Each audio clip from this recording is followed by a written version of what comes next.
across the board, recruiting is at the lowest level it's been since the Vietnam War ended and the draft was abolished. I think we need to take all this nonsense that they've allowed to get in the military, the woke, the social experimentation, the political, rip it out on day one and throw it in the trash can. And that's what I'll do as Commander-in-Chief. You're going to have a military focused on mission first. We're also going to take care of these issues that we've been talking about as Republicans for so long, like the border. This has been going on for decades, and yet here we are. It's as bad as it's ever been. I'm going to declare the border to be a national emergency on day one in office. We're going to marshal all available resources, including our U.S. military, to stop the invasion. We are going to send people home who are here illegally. You cannot have a situation unless you're willing to do that. We are going to, we will build the border wall and actually have Mexico pay for it. How do you do that?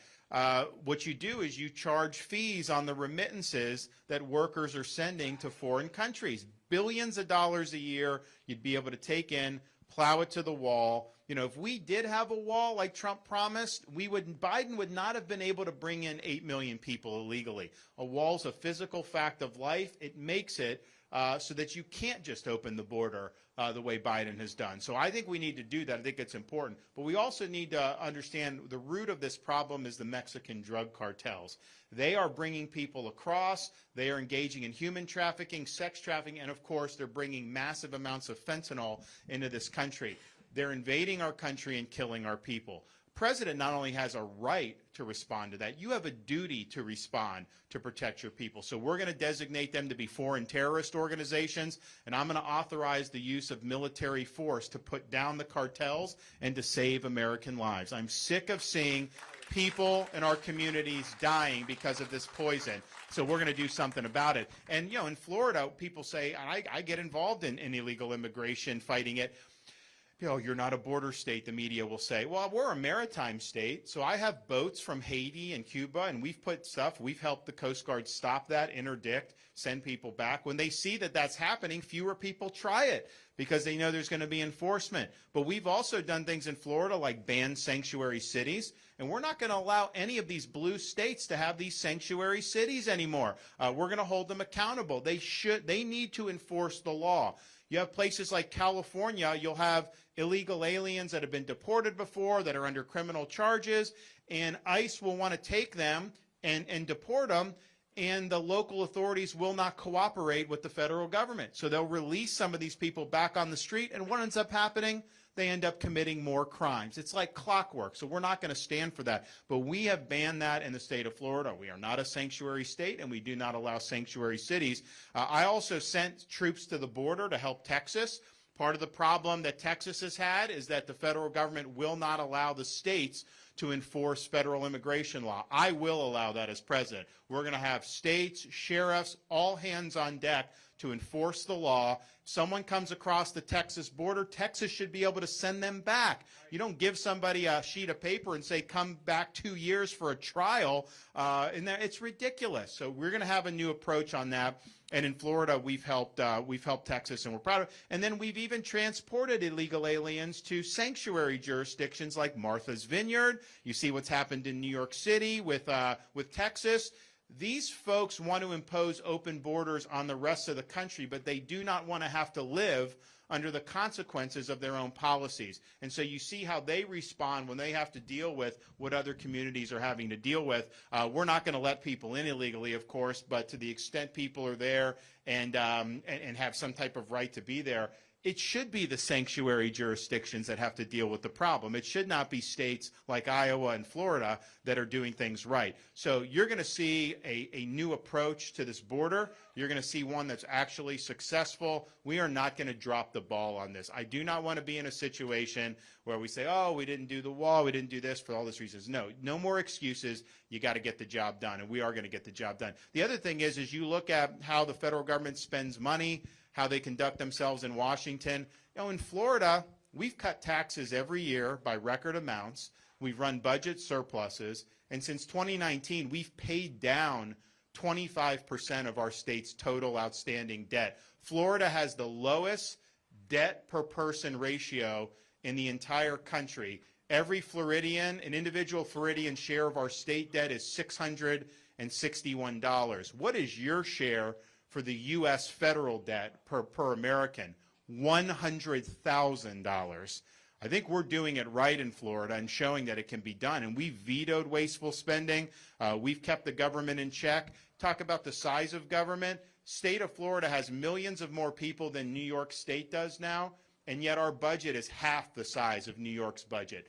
And people in our state employee footprint, we have the lowest per capita government employees at the state level in the entire country. And yet, when people move to New York from New York to Florida, what do they tell me? Oh, your services are better, your roads are nicer, your schools are better. Well, how come we're able to do this at half the footprint and half the cost? It just shows you so much of what government is bloat. So much of it is not necessary. We've shown an ability to do it in Florida, but this is the root of the problem, because what they're doing is they're spending, you're paying the bill for their recklessness. You know, they charge it on the credit card. The politicians don't have to worry about it. It's you're paying more for everything, interest rates, that's all on you. And D.C. is fine doing that. I think 5 of the 8 wealthiest counties in our country are suburbs of Washington, D.C. That didn't happen by accident. It happens because of the largesse. It happens because of the things that are being done in Washington to benefit themselves and the entrenched interests at your expense. That will stop when I become president. I mean, we are going to return this government to its rightful owners, which is we, the American people. You count on that. You know, I look at things like crime.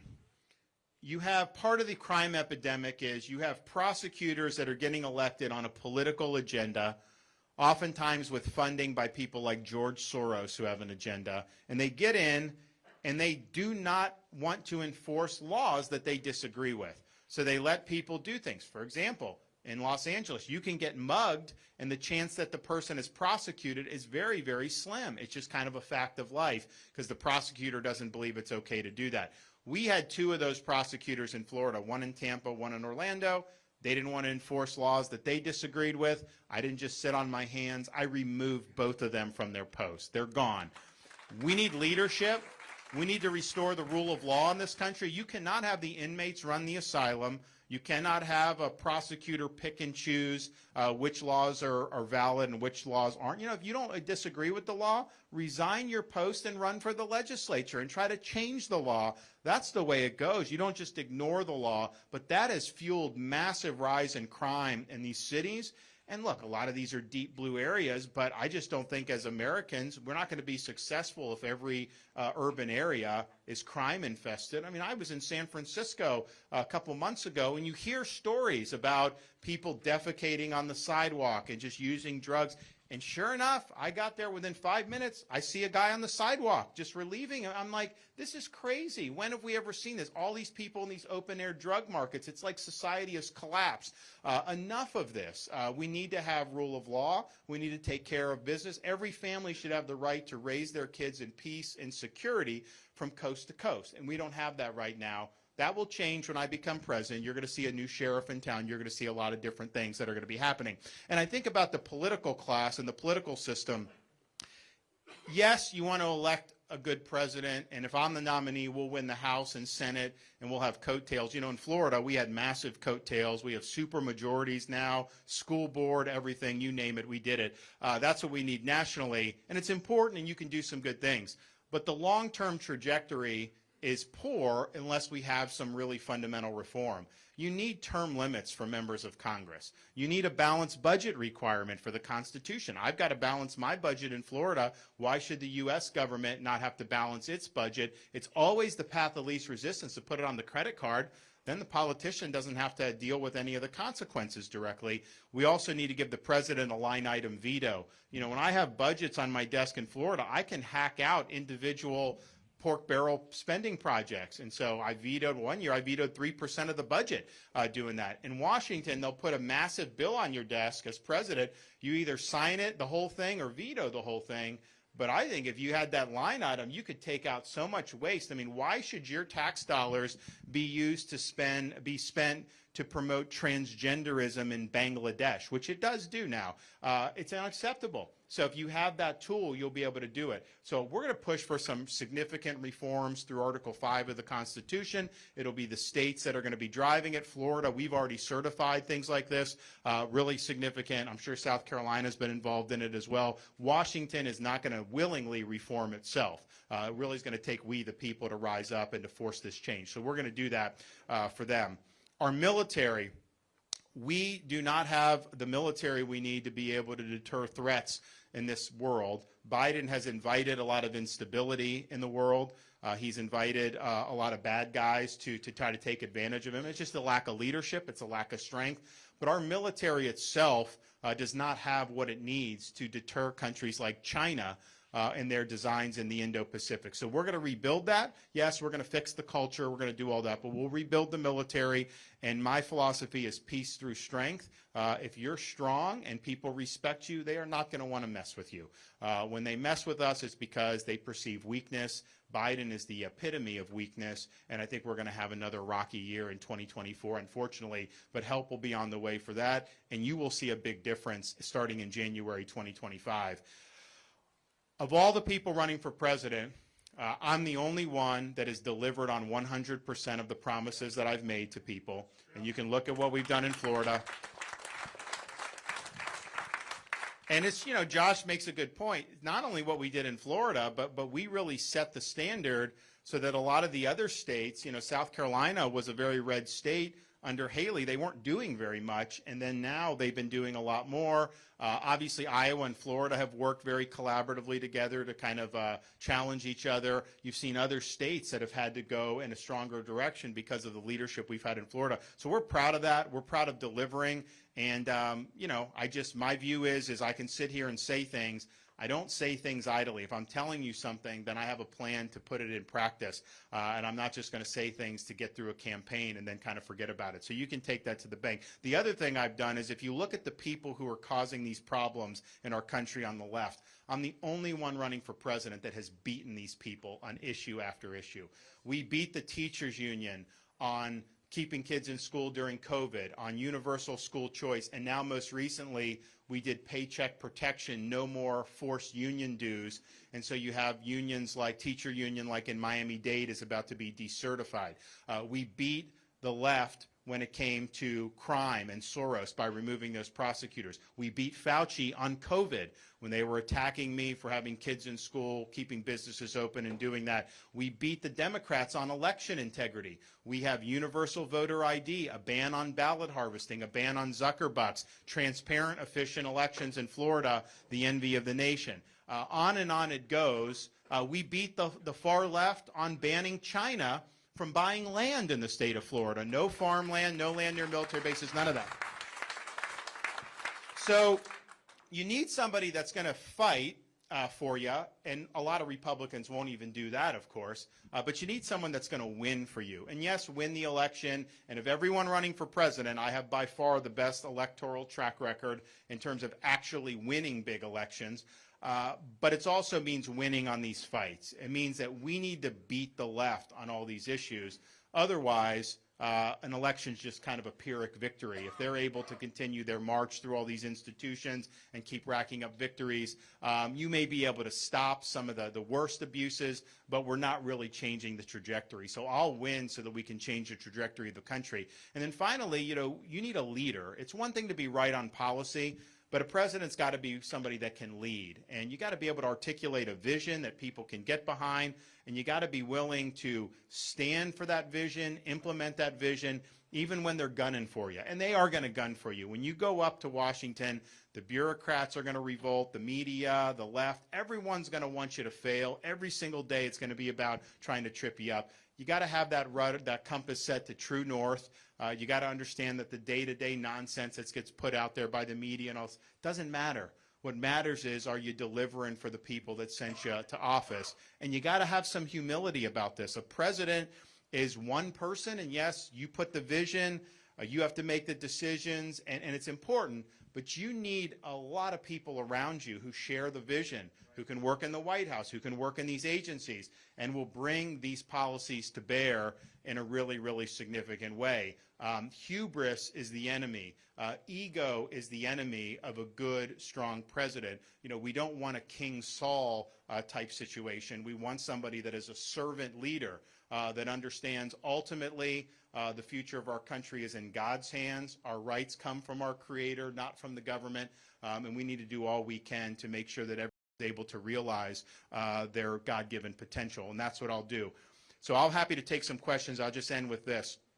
I'm motivated to run because I see our country being in jeopardy of being the first generation of Americans to turn over to our kids and grandkids in America less prosperous and less free than the one we inherited. And if that happens, we will be the first generation in American history to do such a thing, because all throughout our history, people have stood up when freedom was threatened. They've sacrificed so that future generations would be able to have opportunities and to live in freedom.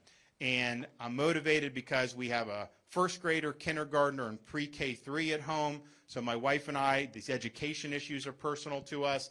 The future of the country is very personal to us because we see it through the prism of opportunities for our kids. And I know that's true for many of you, caring about your kids and grandkids and their future. But I'm also motivated by a debt of gratitude we owe to people that have come before us to sacrifice for us. I used to fly up to Washington, D.C., and there was a particular path you can take going into Reagan Airport that took you flush parallel to the National Mall. So if you looked out the left side of the plane, you saw really up-close views of the Lincoln Memorial, the reflecting pool, the Washington Monument, all the different monuments, and then even on the hill, the beautiful U.S. Capitol building. And you felt a sense of pride as an American because that symbolizes the principles and the values that have made this country unique. And the tourists would love it. I mean, they would be gawking at it. After I did the trip a few times, I realized the best monuments to this country's ideals were not seen out the left side of that plane on the nation's mall. Because if you looked out the right side of the plane, you looked over the Potomac River, you saw a series of small, nondescript monuments orderly arranged over the rolling hills of a place called Arlington National Cemetery. And it occurred to me then, and I believe now, you can have the best Constitution in the world, you can have the best Declaration of Independence in the world. These things do not run on autopilot. They require every generation of Americans to step up and cultivate and defend freedom when it's threatened, and sometimes put on a uniform, risk your life, and even give the last full measure of devotion for service to this country. Now, we're not called upon to make sacrifices of that nature here in this political season, but what we are called upon to do is to preserve what George Washington called the sacred fire of liberty. This is a fire that burned in Independence Hall in 1776 when 56 men pledged their lives, fortunes, and sacred honor to establish a new nation conceived in liberty. It's a fire that burned at a cemetery in Gettysburg, Pennsylvania, when our nation's first Republican president pledged our nation to a new birth of freedom. It's a fire that burned on the beaches of Normandy when a merry band of brothers stormed the shores, defeated the Nazis, and preserved liberty throughout the world. It's a fire that burned at the foot of the Berlin Wall in 1987 when a resolute Republican president stood in front of that wall and said, "Mr. Gorbachev, tear down this wall," eventually leading to the dissolution of the Soviet Union. This is our responsibility, to carry that torch and to preserve that sacred fire of liberty. It's not a responsibility I shy away from. It's a responsibility that I welcome, because if not us, who? If not now, when? This is the time for us to reverse the decline of this country. This is our time to usher in a new birth of freedom all throughout the land. This is the time to engineer a revival of the American spirit. I am asking for your support on January 15th in the Iowa caucus. I can tell you this, as the candidate, I'll get the job done next November in a big way. As a leader, I'll always conduct myself in a way that you can be proud of. And as your next president, I promise you this, I will not let you down. Thank you all. God bless you. Happy to take some questions. Yes. Two quick questions. When you get into office and win, which is positive on that, will you first get rid of all the poisonous executive orders and the tapioca pudding cups out of Biden's office? Absolutely. The second one show my ID to buy my magazines and ammunition to prove I was not from the communist state of Illinois. Hey, man, I'm from Illinois. Why? I don't understand. So Iowa doesn't want to sell to Illinois people? Yeah, Illinois has caused Iowa to ID people from Illinois to not sell. And so that there is a cancerous creep of anti-Second Amendment coming from Illinois into Iowa. And then if I cross the river with my self-defense, I and everybody here becomes an automatic felon and goes to prison. So a couple things on that. One, he talked about reversing Biden's executive orders. Yes, day one, gone in the trash can. Don't worry about that. And there are also things that he hasn't done yet or that he's trying to do that we're also going to deep six. For example, Biden wants to impose this World Health Organization lockdown treaty on the country. Now in Florida, we saw this. We've already passed legislation that I signed saying we're not going to recognize any WHO treaty. But this is basically taking our sovereignty and turning it over to the WHO when it comes to these pandemics. And all the stuff that happened during COVID, nobody's been held accountable for it. I'm going to bring accountability to all these people because they harmed a lot of people, and we can't let this happen again. But WHO treaty, on day one, we will tear that up and we will throw that in the trash can. That'll be dead. The other thing that'll be dead, which is what the Federal Reserve is trying to do, they want to do a central bank digital currency. Has anyone heard of this? Have you guys heard? So basically, they want to move to a cashless society. They don't want cryptocurrency, and they want everything to be done with this CBDC, central bank digital currency. Why would they want to do that? Are they just trying to be nice to you? Well, they're doing it because, yes, they'll be able to surveil transactions and ultimately be able to prevent transactions. And, you know, when you point this out, people like to be say, oh, this is a conspiracy theory. No, there's people like the World Economic Forum that are bragging about this. And it's because, like, they don't want you to buy ammunition. So if you... So maybe you do too much gas in a week, they will stop the payment or stop that. So it is, sometimes government does things that may appear benevolent, but are kind of like a wolf in sheep's clothing, and you got to be trained to think about, okay, what could go wrong here? This is not a wolf in sheep's clothing. This is a wolf showing up as a wolf. This is a system that would take away your freedom and your financial privacy. So we will end the idea of central bank digital currency on day one as president. And I think that's really, really significant. And Second Amendment, look, I'm the strongest Second Amendment candidate running. Donald Trump, he had to be reeled in from violating this. Actually, they did do it with the bump stock ban. That's been found to be unconstitutional. You cannot do through the bureaucracy these rules that make people felons. I mean, first of all, whether Congress could do it and the Constitution, that's a separate question. But a bureaucracy to just say something, an accoutrement that people have all of a sudden is illegal and you're a felon for something that you legally purchased, that is a gross abuse of power. What Biden's trying to do with this pistol brace rule is a gross abuse of power. You cannot have the bureaucracy rendering millions of people to be felons just at the drop of a hat, which is what they're doing. I also disagree with Donald Trump when he says his policy is that he wants to take guns first and then go through due process later. No, due process is the whole basis for protecting your rights and your liberties. And it's not even just about the Second Amendment. Government can't come in and seize your television without due process. They can't seize your car without due process. So, of course, you don't seize people's firearms and then say you're going to do due process later. So we have a fundamental disagreement on that. And I would just say that all of our rights are very important to protect. Some are more popular to protect than others, and there's a lot of people that are gunning for your Second Amendment rights. As your president, you'll have somebody that will protect your Second Amendment rights. Yep. This is not a question for you, but I love the way you, I love the way you put the screws to Disney. Because it should take your family and kids, and not, unfortunately, that's the way that the schools are getting too, but I love. Not in Florida, they're not, because we're doing something about it. But no, I mean, I think you're right. So, this issue with Disney, you know, if you've never lived in Florida or been in part of politics in Florida, sometimes it's hard to quite appreciate just how powerful they've been in the state of Florida. I mean, they are the 800-pound gorilla. Whatever they want typically has gone in the political system until I came on the scene. But we had this situation where, yes, they're trying to inject ideology and sexualization of curriculum, even in elementary school. And so we said no in Florida. That's inappropriate. And look, I have young kids, and I mean, I can't even conceive of talking to my kids about transgenderism and some of this stuff. It's insane that they would be doing it. So we had a bill, Parents' Rights in Education, that basically said not going to happen.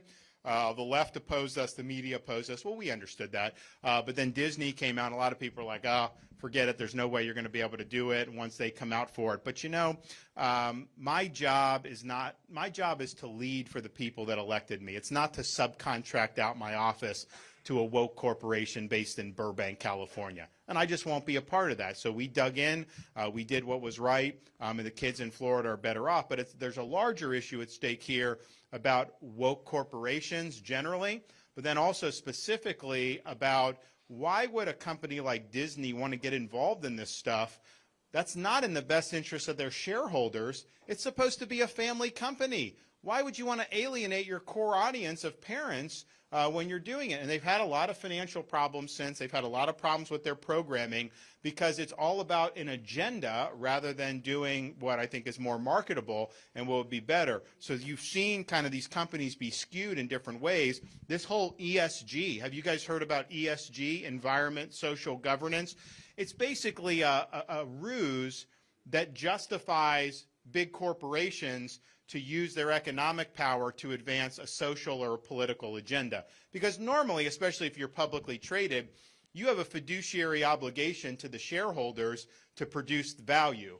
And so you can't get off in tangents because that would violate the fiduciary duty. So they use ESG to say, no, you know, this is part of what your obligation to consider all these environmental factors, governance factors, social factors.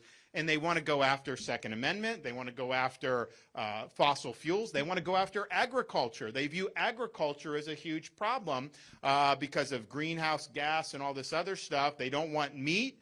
So there's a huge agenda behind this. And in Florida, we kneecapped it. We banned ESG in our pension. We banned the use of social credit scores. And we need to kneecap ESG nationwide. You know, Nikki Haley, she's being supported by BlackRock CEO, people on Wall Street banks. That is ESG central. Those folks want to use their economic power to be able to impose policies on you as Americans, which, first of all, these are bad policies. But it's even larger than that, because if you elect people in Iowa, not that they would do this, that impose bad policies, if Mike imposes policies on you, you could vote him out. You can vote out people that you elect. When it's being done by these big corporations based in New York, where is your recourse as a citizen if they're changing policy? So this whole idea of ESG, we're going to defeat, and those types of policies are going to be dead on arrival when I become president. Don't worry about that.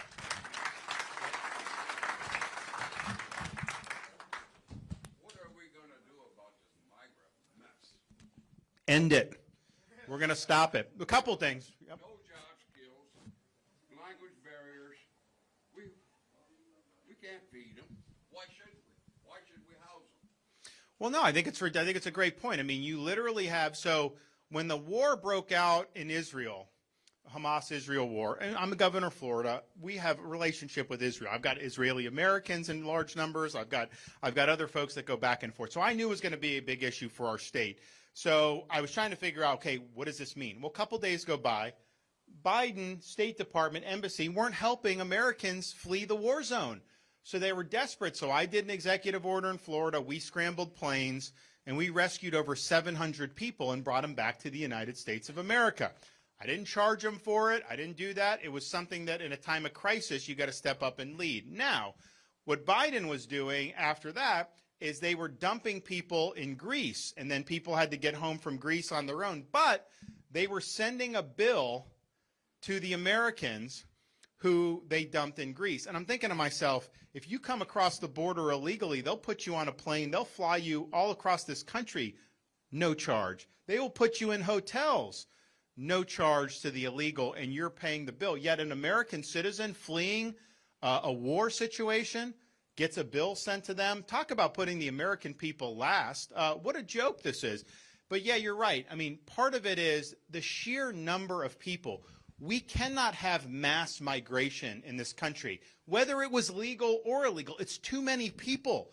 You can't have health. It poses burdens on hospitals, on education, on criminal justice. Millions and millions of people pouring in. It doesn't work. And so, yes, we're going to stop that 100%. But we're also going to look at what's happened in Europe and all these other places where they've imported people who don't want to assimilate into their society.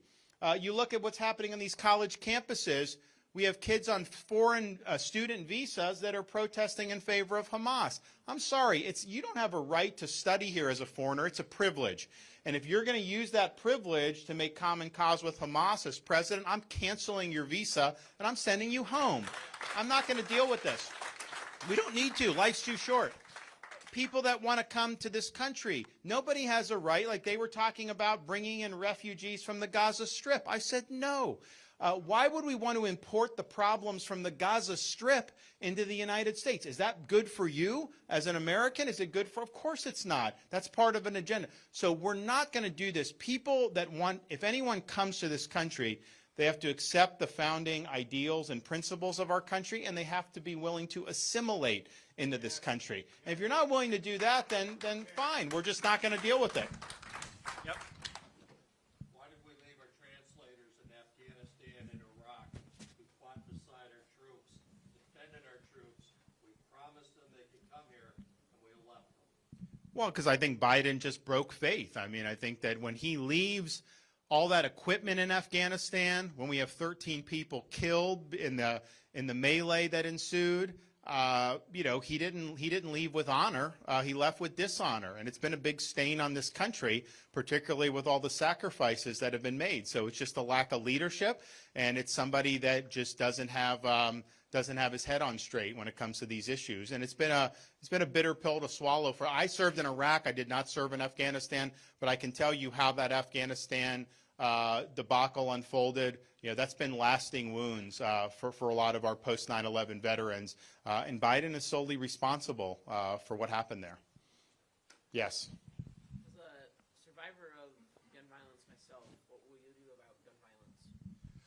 One, we're going to hold people accountable, and I think what happens is you have these people that will commit crimes, and they give a slap on the wrist, and then it escalates, and eventually they end up committing a homicide or they commit something. You've got to hold people accountable. If somebody is 17 years and 11 months old and they commit a double murder, they need to be tried as an adult. They don't need to go to juvenile for 3 years and then get put back on the street. So we're going to hold people accountable.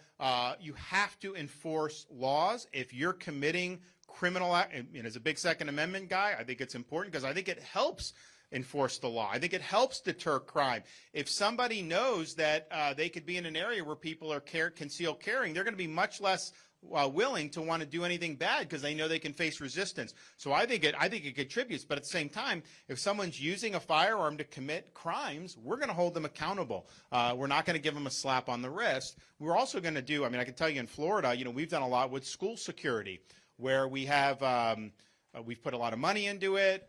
The way the schools are laid out, they're not soft targets. We have training for people if they want to be guardians where they could, carry a firearm if they want to. Just the fact that you have that program deters people because they don't know who would be who. So there's been a lot we've done. We've put a lot of focus on the schools, and as just a parent of young people, young kids, school security is something that's very important. Federal government has a limited role in that. I think that's got to be more local and state, but there may be things that we can do to help out in that regard. Yes. Can you explain, I think it gets into the weeds a little bit, but you were talking about nationwide school choice and how you can use tax credits to help kids in, I know there's a lot of people from Illinois here, how you could use tax credits to help those kids in Chicago escape those failing schools. Yeah, so Florida, we have universal school choice. I grew up in Dunedin, Florida, on the west coast of Florida. Has anyone ever heard of Dunedin? Has anyone ever been? You've heard of it? Okay. Toronto Blue Jays spring training, so the baseball fans may have heard of it. But and I went to Dunedin High School, and that was kind of it. And yes, I mean, my family, if they could have paid to go to private, they would have had that, but they would have gotten no scholarship from the state. So that was kind of that. Now, same kid growing up, you will have an ability to have a scholarship that you can take to private school. You can have an ability to go to a charter school, which are public schools but are not controlled by the school district or influenced by the teacher union. And then within your school district, you likely have multiple choices for different schools outside of your own neighborhood that are part of the public school district. So parents have an array of options now in the state of Florida. And what has that done? Our performance, student performance, is better today by far than it was 20 years ago. We were 3rd and 4th, respectively, in 4th grade reading, 4th grade math, number 3 in K-12 achievement, and number 1 overall for education by U.S. News and World Report. So the whole debate about school choice, oh, it's going to take away from public school, this or that, that debate is over. Florida shows that choice works. And I don't think you can even argue that at this point. And by the way, as governor, I've done billions of dollars in pay increases for teachers. We've done a lot for public education, both charter and districts, and we're proud of doing that because it's all about getting the kids where they need to go and having the parents have the guiding hand in that. Nationally, you're never going to be able to get Chicago to offer choices to the parents because the teacher union controls that. And it's like a hammerlock. Los Angeles, hammerlock. Philadelphia, it's like a hammerlock. So how do you deal with it? Well, we can just sit here and say, oh, someday you'll elect people in those areas that are going to change it. That will not happen in our lifetime, most likely.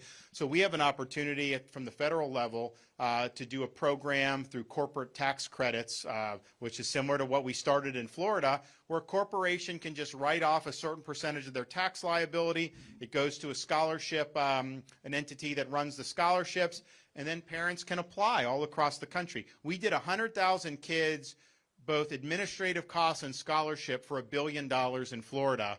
25 to 50 billion would revolutionize. You do millions of kids potentially, so you can be in a place like, and I mean, it would apply to anywhere. It apply here in the Quad Cities. It apply to people in Nevada and Florida. It doesn't matter.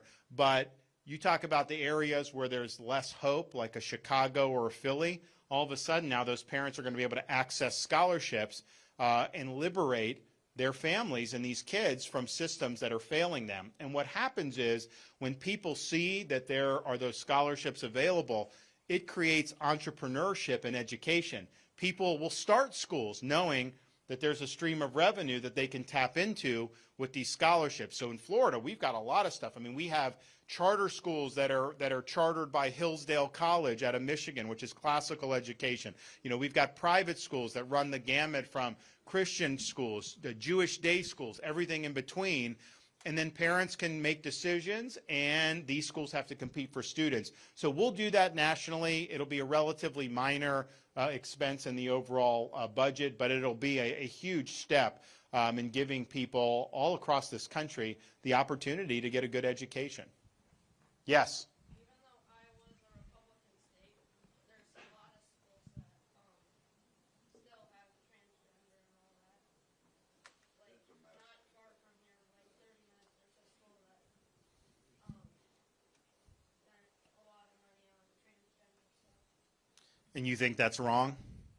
Yeah, look, I mean, here's the thing. Like, why is this something that people are obsessed with jamming into the schools? That's what I don't understand. Are we doing so good on reading and math and science in this country that we're going to tell third graders that they can change their gender? Is that really something that is in our best interest as a society? Of course it's not. So part of it is it's definitely an agenda where they're trying to tell kids that this is all, their gender is just fluid. And look, you know, we've had human beings for thousands and thousands of years. You know, you're born one or the other. Like, that's just the reality. And to teach kids something different is just wrong. It's not true. But it's also the opportunity cost. If you're focusing on that, what are you not focusing on? Well, by definition, you're not teaching them about the Constitution. You're not teaching them about math. You're avoiding something to be able to indulge in that. So in Florida, we said no to it, and that's just the reality. And they have pornographic materials they're trying to shove into schools now. Why are they trying to do that?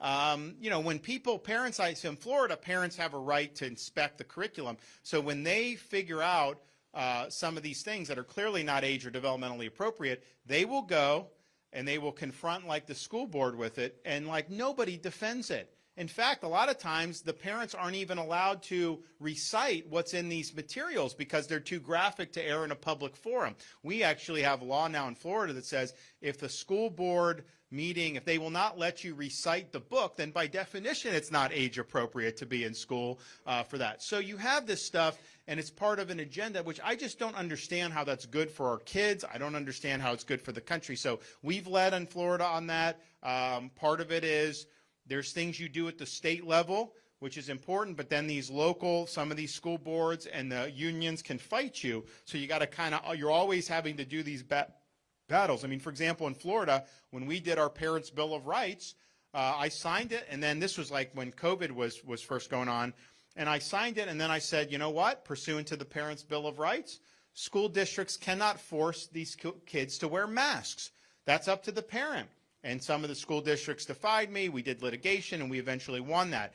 But that's kind of the nature that's one of the reasons why I got involved in a lot of school board races. We elected 29 conservative school board members throughout Florida in 2022 because you can have good policies at the state level, but you need folks locally to also be helping. So my sense would be Iowa at the state level probably has the policy right, but some of these school districts or unions are pushing their agenda in defiance of the wishes of the state.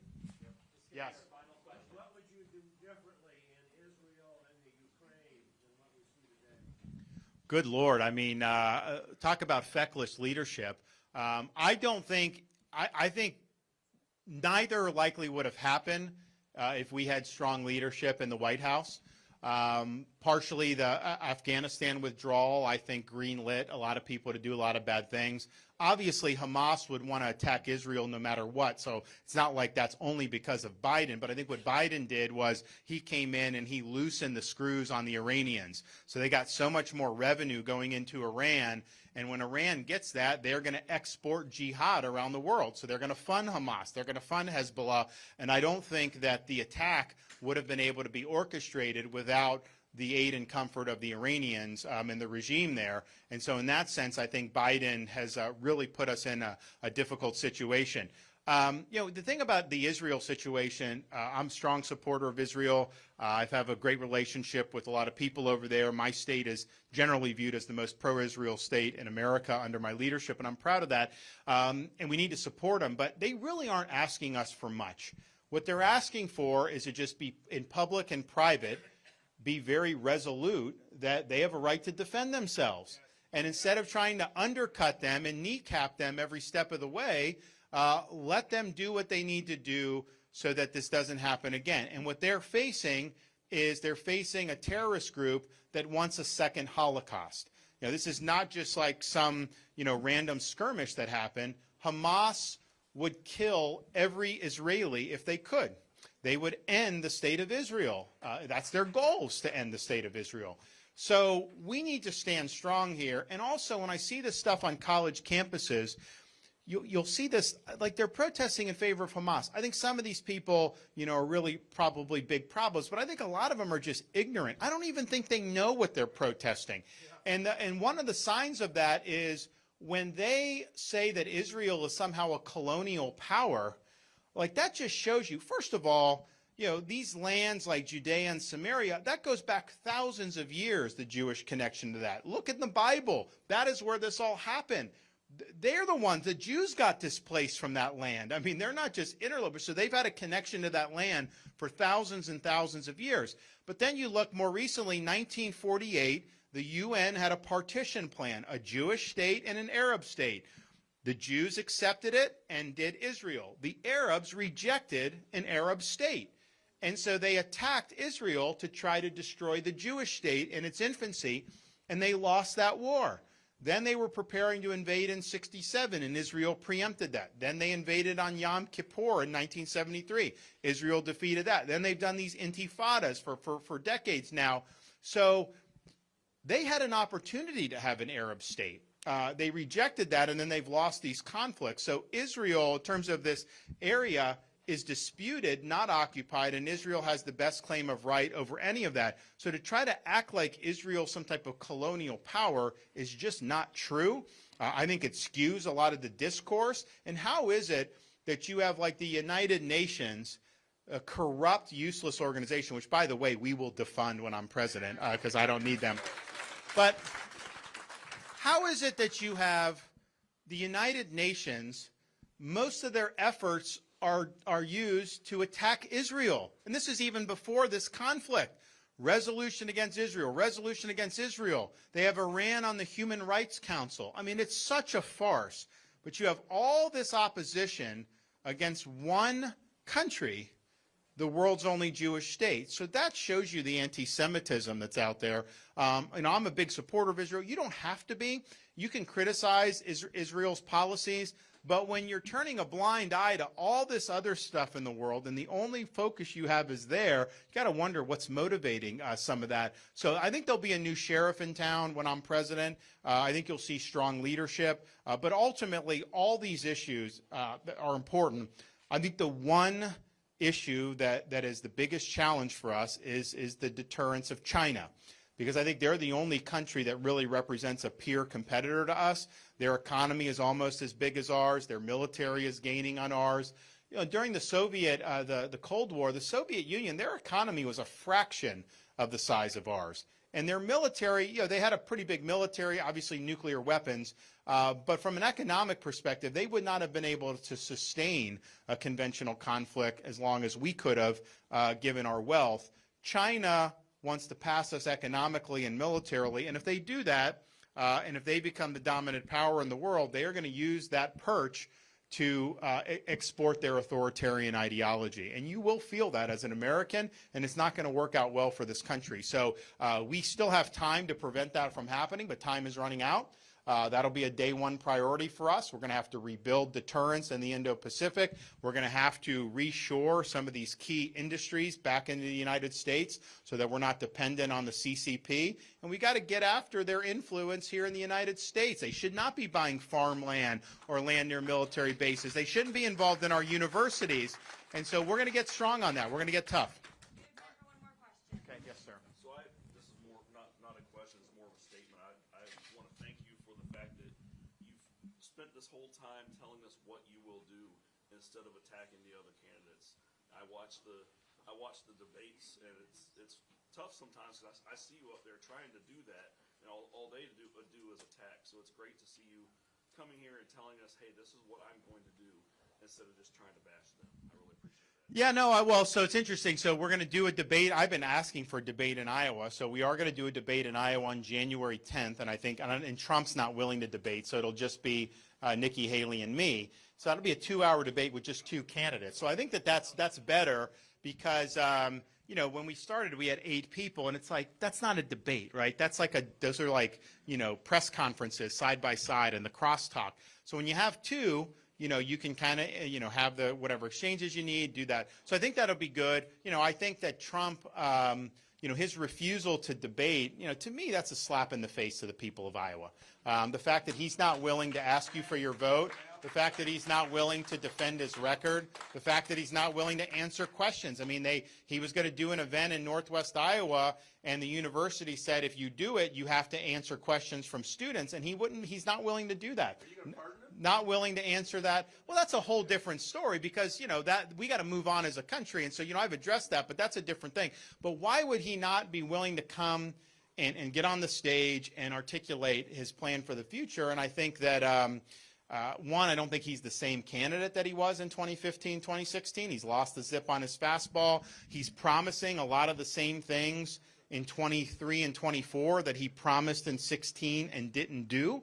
And so, you know, you're going to have to explain, why didn't you build the wall? Why didn't you fire Dr. Fauci? Why didn't you do some of this stuff? And he's not willing to do that. So look, I mean, I think that as from Iowa's perspective, you know, I think that, you know, if someone's not willing to come and earn your support, that should make a difference to you. I think you look to see who's willing to show up, who's willing to answer questions. It's interesting. I mean, you know, I can, everything that I've done in terms of what I said I do, I can say I did. Any issue we're talking about, I can say, you know what, I addressed that in Florida.